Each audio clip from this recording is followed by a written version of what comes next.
G'day guys, Cookie from A Kick in the Bush. How are you girls? Kim Thornton down in Geelong, so it's a rematch. And what are you going to do differently? Hit her? no, actually just hit her. Really just hit her hard. This is so funny. It's weird, eh? Yeah, bloody hell. We've just had the NAIDOC Week March from GJack through the main street. It's a great turnout here. Plenty of music, there's plenty of smiles.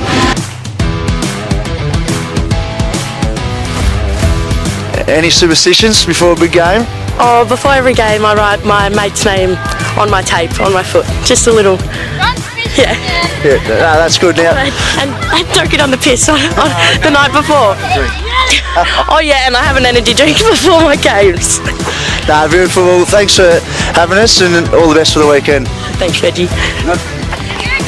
I thought you said to get on the piss. Don't get on the piss before the game. You can't say that. Well, you've got my piss. I'm 18, it's fine. What's your name? Dakota. And Chloe.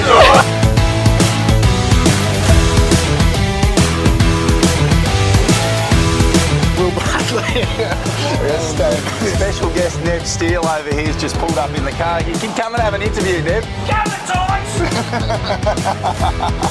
And Chloe, go.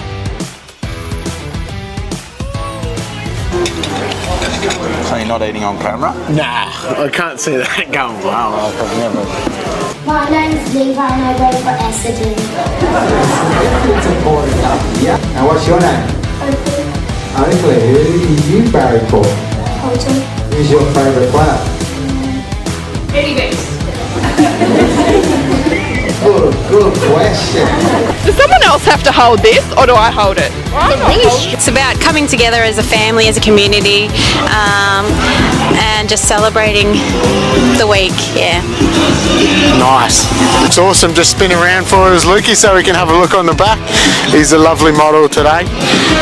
You tell me when, Jeffy? Yeah, go for it. Righto, Bushes, we've just caught another local footy legend out in the name of Maxie Solomon. How you going, mate? Yeah, good mate.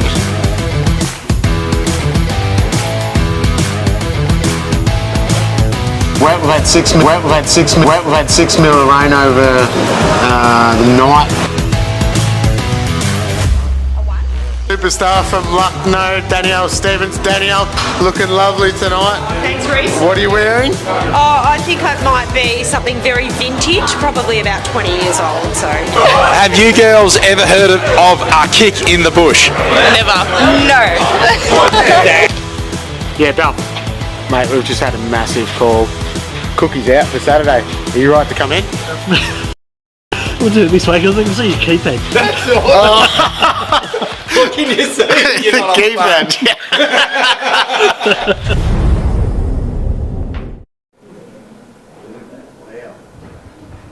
Hi there Bushers, my name's James Gibbs and welcome to the first ever East Gippsland Football Netball League Kick in the Bush Grand Final show. Now let's give a warm welcome to our hosts, Cookie and Reese. Your team. Great work, Gibbsy. Great work, mate. Good to have you on the show again. How are you, Reese, on this grand final eve? It's super excited. There's good crowd in tonight, and that intro from Gibbsy was phenomenal. It's big, wasn't it? The crowd, you know, there's plenty of room out in the ground. Awesome. Plenty of nerves. I know the umpires are a bit down. In terms of structures and combinations and things like that, I think Kim versus Chloe in the back, you know, our shooter, their keeper, is going to be really quite physical contest, which is exciting to see. Just the, you know, big experienced bodies going at it. It's going to be really cool to watch how that plays out and just how patient we can be out in front. I think we won't have the ability to just let the ball go like maybe we have earlier through finals. I think it'll be much more steady, much more controlled, and lots of changes of angles to try and open things up. But I think those two will be probably the key matchup for us. Certainly don't know how Stratford feel, but for us that's the one that we want to try and work out pretty early. So Thomas, for you guys tomorrow, jumping back to the 17.5s, who are the key players for Lakes that you need to play well tomorrow, and including goal kickers? it's no secret that whenever Carroll's on, he's the best player in the league. You know, it just shows he played 8 games, whatever it was this year, and won the league best in Trevor's by 2-3 votes. So obviously when he's playing well, the team's firing, but it's more of, you know, there's players like Elijah Zagami, puts his head one in to back his teammates up. And the tackle pressure from blokes like Ollie Clark, which is obviously so important in football finals, you know, all the pressure and all that sort of stuff is what you play, like what's involved in playing finals footy. But more from our role players like Fabian Russo, who's taken a massive leap in the last couple of weeks, played on Nate Somerville a couple of weeks ago and really shut him down. Blokes like Cam Parthway's always putting his head over the footy.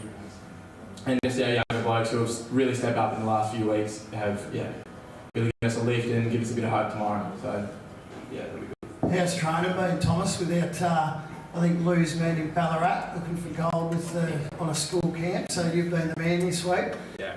Tough leading into a grand final, not having the head coach there, but I'm sure you would have loved it. Yeah, well, anyone that's ever gone to St Brendan's primary school has probably been on a school camp with Lou Batista, and unfortunately that's fallen in grand final week this year, but regardless, I don't reckon he would have been here tonight. He always sends me out on the job. He doesn't want to do it himself. Now, Thomas, you're running your gnarly little haircut there. What's going on with that? Oh no, it's the mullet. Trying something new. See if the girls like it. How's that going? No, not very well. I'll talk about it because they've obviously got finals coming up. These two, but Sunday, Cow Lotto, vote count at Lake, so that'll be exciting. Everyone will be able to let their hair down. And if you want, get along to the room. Starts at 12 o'clock. Vote count and Cow Lotto, so it'll be good. Well done, Gibbsy, and well finished off. Thomas for coming in. Really good luck tomorrow, mate. Thanks, Yvonne, and thanks, Gibbsy. You can't go home just yet, but thanks a lot, guys. Good luck tomorrow and have a great night. Just a quick one, Yvonne. Who's your tip in the A grade? Well, I selfishly want to draw because I love overtime when I'm not involved in it. They're looking right at me. They're all sitting up there. My heart says Bairnsdale, my head says Wyong. I think it's just going to depend. Probably on the day, the warmer it is, the more it's going to suit Wyong. They are a very fit outfit. Bairnsdale are going to have all the emotion. So yeah, I'm going to go with, let's go with the draw. Head says Wyong, heart says Bairnsdale. That's not an answer. But. Awesome. Now, before we get, how is Gibbsy as a netball dad? We've had a couple of discussions. What is he actually like? Is it true? Look, I mean, his daughter made the rep team and didn't come support her on the day. So, could be better. We'll give him about a 6 out of 10. That's one across the... No, thanks.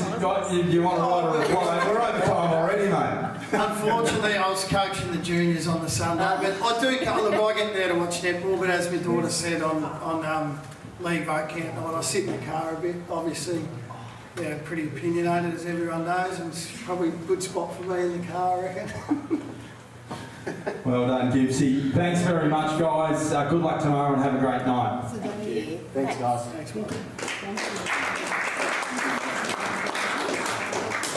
So, and I think there was a bit of a miscommunication there because Gibbsy had everyone settled down at the bar ready to go. So if we can usher our next guests in, we're lucky to be joined by Doug Vickers, the senior coach from Wyong. You thinking behind me, Doug. And we've got Cooter, Anthony Desio, the president of the club, and of course Caitlin Wheeler, who's one of our favourites at a kick in the bush. So thanks very much, guys, for catching up with us tonight. Much appreciated the night before. You guys have got a big day tomorrow. You've got 4 grand finals. Obviously, you've got 3 in the footy and 1 in the netball. Reece, you can kick it off. Cooter, as obviously being the presidente, mate, everything's going well down there. Good fight, plenty of crowds down there last night. I watched on the Facebook. Netball's gone extremely well this year, and the footy department. Yeah, the whole club as a whole is pretty much going well. We've got a big support base in front of the scenes and behind the scenes, and it just shows on the field that results come, but off the field we are getting results as well. So it's good. Awesome. Now, how many dinners did you do last night? Because I've seen the photos on Facebook. There was plenty in there. I think it was a record night, but I'm not sure. We don't go by dinners. We go by Dollars. Go by dollars. I think it was maybe a 1.5 than the usual, so it was good. Nice. Now, Caitlin, how's the nerves? Yeah, I'm not too bad. Not too bad now. I think tomorrow morning might be different, but I'm feeling pretty good now. Pretty relaxed. So Caitlin, we'll hop straight into you. You obviously, as we say, you're our netball specialist on a kick in the bush. So we're going to hit you right between the eyes. You've got one grand final tomorrow. What are you going to do to bring that flag home? You might have thought a month ago you were going to have 6 in grand finals. Yeah. What are you going to do to make sure you secure that one? Yeah, look, and we did have the opportunity for 6. I think, we had all 6 of us in the prelim and only one win for the day. So it was really hard that night and over that weekend to swallow that pill, I suppose. But now we look forward, we don't look back, and we can look forward to the positive that we had 6 in a prelim. And, we had 9 teams all up in finals and 9 opportunities for grand finals. So looking forward, it's super exciting for the club. And, we faltered a little bit on the day, but there are positives. And, we do have 1 through. That's the massive positive for the netball club. And it puts a little bit of pressure on the A grade, but they're up for it. If they can get 1 out of the 6 for us, that's a good thing for us. So Doug's sitting over here nice and quietly, probably hoping that no one notices he's here. He might just sneak out. Doug, thanks for joining us. Obviously, you guys had a very big year in the seniors. You finished 4 games clear on top. The blokes that you're playing tomorrow got you in the second semi. What's happened between now and then that you think will hold you in good stead tomorrow? We hope we've improved by at least 2 points. We trained hard after the second semi and we had a good preliminary final and trained pretty well this week. And being 4 games clear on the top of the ladder at the end of the year means nothing. Now there's obviously 1 game to play and we've got to look forward to that and enjoy it and probably be confident that at our best we're pretty good and just to make sure if we can get as close to that as possible. Sorry. Now, couple ins for Stratty. Who are we watching for, and obviously opposition-wise? Who are we going to target as if we're a Wyong supporter? Who are we looking out for? We won't target anyone because that's not the way we play. But we would obviously they've got. I mean, and you can name the players that have been their dominant players all the time. But I think it's the way they play, and they certainly. Open up their forward line, run pretty well from behind, and they're pretty good users of the ball. So we have to try to limit that as much as possible, and when we get our chance to make sure we maximise our chances when we've got the footy and when we haven't got the footy to apply as much pressure as possible. Now, Lincoln Toner, he was obviously the league BNF. He's the word out of Stratty, he's just an old school ruckman. He likes to crash and bash the pack and just body up. How is Liam Rooney and Brad going to deal with that one? Try to bash and crash and jump as high as he does and compete with him. And obviously the umpires will talk about that. I mean, they voted him clearly as the best player in the comp and he's a good player. So, and he certainly played very well in the second quarter, especially against us last time, and certainly turned the game a bit, and he's experienced and wily. Now, big ground, obviously, maybe Wyong can expose Stratty on the wings. Is that something Wyong's looking to do? I just think if you have a style of play, I don't think the size of the ground necessarily matters. It's how you use it and how you use the ball. And I think that I wouldn't think that Wyong would be dodging the fact that we can go down the corridor pretty well too. So I don't think we'll be necessarily an out wide side. We'll just take our turn and make sure we use it well and put a lot of pressure on them when they have the footy.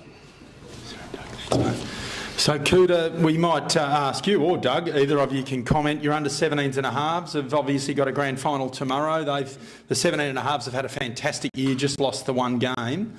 Do you want to talk to us a little bit? How have they been on the track? Have they been training with the seniors and the reserves? How does that all go in a busy week, grand final week? Yeah, Justin and Tim have actually got them in good stead the whole year. They've good numbers. Like the start of the year, they were a bit lacking with numbers. They were having to get players, say a quarter of the way through the year, and the boys have just come, and they're a tight unit. They are. I think last night there was 2 tables of just the 18 boys just sitting with him. Like there was about 10 chairs per table, and they're just sitting there enjoying themselves and mixing in with everyone else. And yeah, they're ready to go.